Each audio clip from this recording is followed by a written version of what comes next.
hello, welcome back to my channel. My name is Jess, and we're here in our mid-year video session where I'm doing several videos instead of one mid-year tag, mainly just because I don't want to do the tag and I kind of just want to expound on certain things. So last week was the series that I want to make progress in for the rest of the year.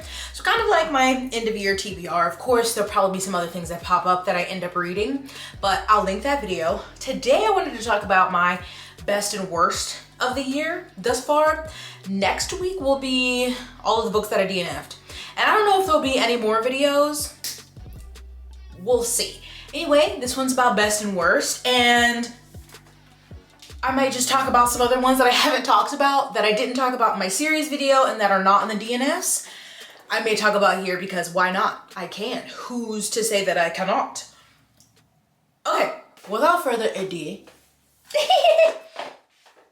Best is actually kind of hard because I have some books that are like outstanding. I still think about 5 stars, mwah, mwah, mwah. But they're in very different genres. So I'm gonna talk about a few because really I read a lot this year, but obviously I'm reading fan fiction.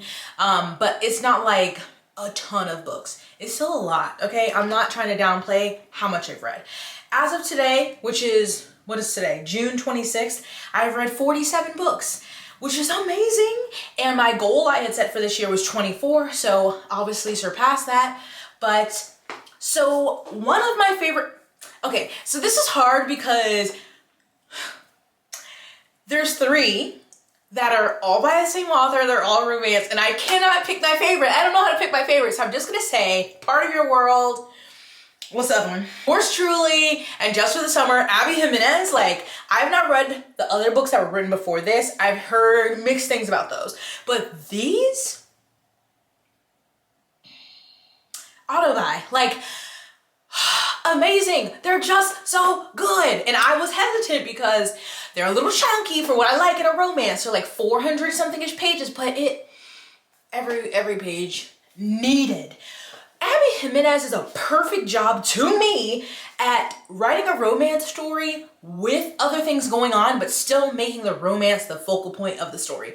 That I struggle with other authors. Like, I like Emily Henry's writing, but her stories, the balance doesn't work for me. But Abby, I love the different, just how different all of the stories are, but those 3 especially are like in the same like area, so they have some little overlaps and connections from characters throughout, which is fun to read if you start with Part of Your World, which I recommend. It is rare in a romance, when a romance is a 5-star for me, I love both the heroine and the hero, or the hero and the hero, or the heroine and the heroine, whatever. Sometimes I like either or, but in these, I love them both. They just feel like such real people to me. The different, like the anxiety rep in Yours Truly. Just, oh my God. They're so good. If you read her other ones that were written before these and you're like, you please give these a try. Please, please, please, please. Like I said, I still think of them. I love them so much. Just for the Summer, I read, didn't I read that in April? So good. A perfect summer book. And dare I say, there's a man, the hero in that one, he is taking care of kids that are not his own. Oh, one of my favorites. He's not, ooh, it's so good. Anyway, I had to talk about those because I read the first 2 earlier in the year, and then Just for the Summer came out in like April. And I just can't wait for what she writes next. So good, so good, so good. But another favorite that is very different from those is, what is it called? I was about to call it something else, and I don't think that's what it's called. This Thing Between Us by Gus Moreno.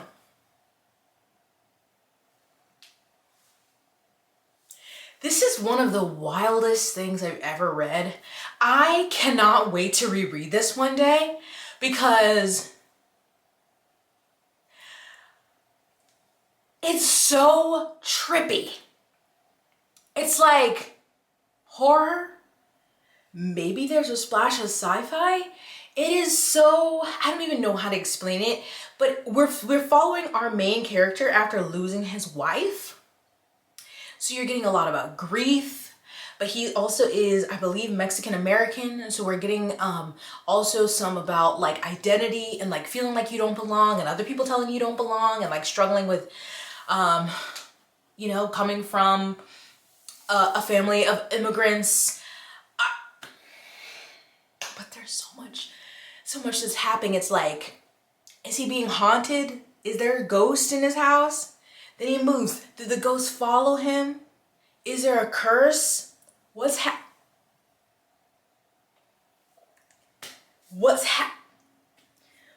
that? What do you mean? What's wrong with that dog?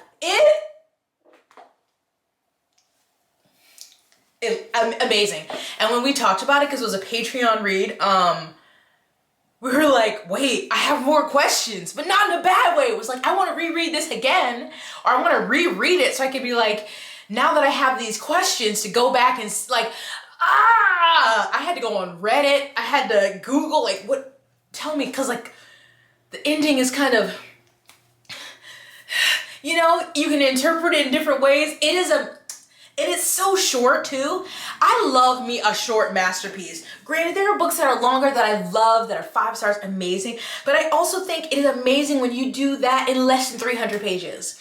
And that is what Gus did, and I need another one. I need another book. I don't know why this has a 3.74. Y'all ain't getting it. Y'all don't get it. This was brilliant. If you haven't read it, you should. Did I describe it well? No, that doesn't matter. Go look it up. Now we know Goodreads, but it says horror, thriller, mystery, yeah, paranormal, science fiction, okay, supernatural, indeed. Please, please read it. I would say those are my top reads of the year. For fiction. Non-fiction, I would say Do Nothing by Celeste Headley. Like, I was reading that book like, highlight, note, scribble, highlight, tab, note. So good. That one is about our culture, specifically America, but still can be applied to a lot of the global north, or the Western world, whatever you want to call it, about our culture of overworking and underliving. And so she talks a lot about how as technology has advanced, we should be working less, but we're not. And she talks about a lot of reasons why, of course, capitalism. But then there also are actionable things in the book to like small ways you can try to take some of your time back. I just thought it was excellent. I thought she still did pay. Like, I didn't agree with every single thing she said. I have a couple of notes where I'm like, girl, I don't know. Because she just talks about how we've gotten here, you know, our lack of community, different things that we're not making time for, just like unplanned leisure to just do things, to have a hobby that you just do, not to make money from. I think it's so good. I think it's a must read. And again, there are the actionable things, and I need to go get it off my shelf. I need to open it back up, because have I been doing those things? No, but that does not mean it's not a good book. That's on me. Don't do that. I need to go get it. But that would be my favorite nonfiction of the year. Not like I've read many. But anyway, I read that one. I would also like to highlight Full Metal Alchemist, because I have had such a good time with that. I don't know why I was about to call it anime. Manga so far. I think I've read 12 volumes, so I'm a little less than halfway through. And I need to continue. I don't know why I own all of them, but you know me, I am me. But it's something I did not include in my series to continue video. I don't know, I didn't even think about it. But hopefully, since that video has a lot of thick tomes in it that I want to read the remainder of the year, I can pepper in Full Metal Alchemist in between, because those are quick. I get through a volume in like 45-ish minutes. I'm just bad about picking them up, as I am bad about picking up everything on my physical TBR. But that's why my video, the series I want to continue, were all books that I already own, because I really do want to read some of the books I already have instead of always borrowing stuff from the library. But I would add my Full Metal Alchemist in there. It is a, like I said, manga series. We have 2 brothers who unfortunately lost their mother, but then we're, you know, fooling around with some alchemy, trying to bring her back. Ugh, that didn't go well. And now one of the brothers is a state alchemist, where he works for the government, And his brother, because things went wrong and, you know, you can't just get a life, something has to be sacrificed. His brother is now in like this full body of armor. Like he doesn't have a human body. And so they're on this journey to get his body back. Also the other brother, who is the alchemist, lost an arm and a leg. So he is like a metal one for those. And there's so much, there's so many layers. There's conspiracies and there's the 7 deadly sins and then there's the brotherhood and family, and it's so good. It's so good. So I have to continue that. But in the vein of least favorite things I've read this year, which I don't have many because I have done a good job at DNFing if I'm not enjoying it. But I would say that I don't think I finished anything that has been below 3 stars, because if I really wasn't liking it, I DNF'd it. I would say YN by Esther Yee, and I didn't rate this because I just felt so, like, it's the opposite of what I felt for this thing between us, where I was like, but it was like a 5-star, but this one was like I don't know. It's very weird. It's basically told about this person, because YN is like your name, and this like journey she goes on kind of with her obsession with like this K-pop star. But I just was like, it wasn't for me. I don't know. I didn't connect with that one. So that one's hard to say. I literally can't rate it because I'm like, did I read words? Unsure. Also, Ghost Station, that was just a disappointment. I gave it 3 stars, but this is not Ghost Station. Yes, this is Ghost Station. Dead Silence was the other book by this author that I read, and I loved that one. It was a thriller in space, like a horror, sci-fi horror thriller in space. It was basically like, what's that movie? Ghost Ship? Right? Like this, but it's a spaceship that's been lost for all these years and they stumble across it and shenanigans ensue. Dead Silence was so good. So I was excited about Ghost Station, but it just did not hit the same. The main character, the story, slow, everything, boring. I just wasn't vibing with it. So I was really disappointed in that one. Now, again, this was a 3-star, but I have to put it on here just because I still am mad at him spitting whiskey in her mouth. And that is Done and Dusted by Lila Sage. This was a simple, fun romance I read in one night. It's set in a Wyoming ranch, which I liked. There's a whole cast of characters, like the female main character is named Emmy, so we have her family, like her 2 brothers and her dad, her best friend. I loved all of them. There were some really funny moments, and again, the setting, the ranch in Wyoming, but her and the love interest, I just was like, I don't believe it. It was just too quick, and he kept calling her sugar, and I know he probably doesn't sound like that because he's from Wyoming. I don't know what a Wyoming accent is, but in my head, every time I read it, I heard sugar, and I hated it. And then there's a part where he like picks her up and carries her into the office and slams her up to the door, which is supposed to be sexy, I guess. And he spits whiskey in her mouth. And I just cannot recover. Why would you do that? Traumatized. So I just had to bring that one up. And then I will say, again, on the disappointing, which I don't know how to rate this one. I guess I would give it 3 stars, would be Paradise Rot. This, I am on the search for more unhinged woman fiction, and this was supposed to be up there. And this, I don't know if this was it was weird, but weird and unhinged are not the same.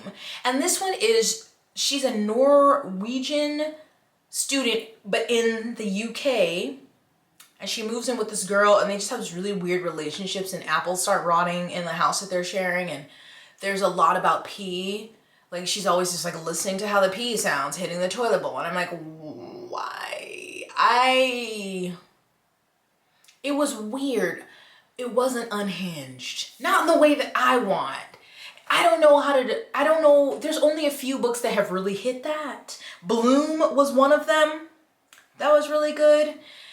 I would say Natural Beauty, which I really liked, but I don't know if I would consider that one unhinged. I have to work on my definition. So I continue to read these books that are similar and being like recommended if you liked this one, to find me a good collection and to really narrow down what I'm looking for so I could better find it, hopefully, in the stories. Okay, editing Jessica here, looking rough because I don't want to turn on the lights. Okay, it's hot outside. But how did I forget the worst book that I did finish this year? I blocked it out from my mental to protect myself from My Killer Vacation by Tessa Bailey. How did I forget this one? I was looking back through my Goodreads and I was like, it seems like such a long time ago. And I rebuke it in the name of the Lord. But this was terrible. This is a book I truly believe was written by AI. It's horrible. It is the most awkward, cringy smut I have ever read in my life. The characters are flat. I'm trying to find something flat.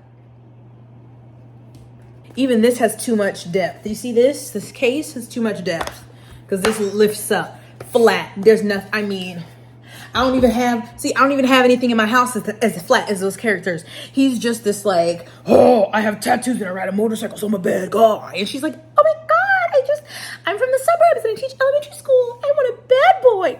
It is horrible. And if you would like my drunken rant about it, I'll link it. But yeah, that was by far the worst book that I've read this year. It's so strange because I have 2 other Tessa Bailey books that I really did like. But this one, no.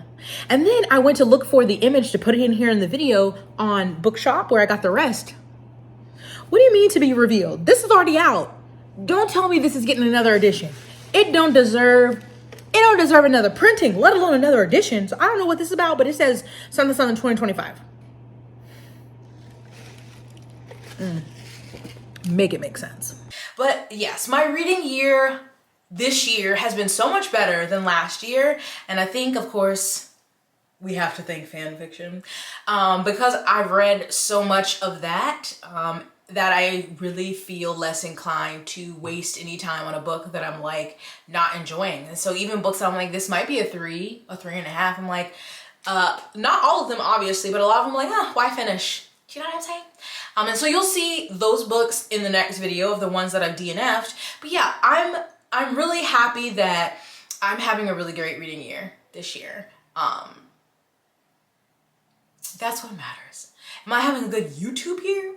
No. But oh well, my reading is great and I think the balance is, I hope it continues because I have not read a lot of fantasy this year, at least traditionally published fantasy, and I want to read a considerable amount in some very thick tomes for the latter part of the year, but I also have been in a really good, really like a romance mood, so I'm hoping again, with the chunky tomes that I want to read between, you know, a short fanfic in between, or I have Full Metal Alchemist, or I can read romance in between, some like short, light things to break up the thicker, denser things.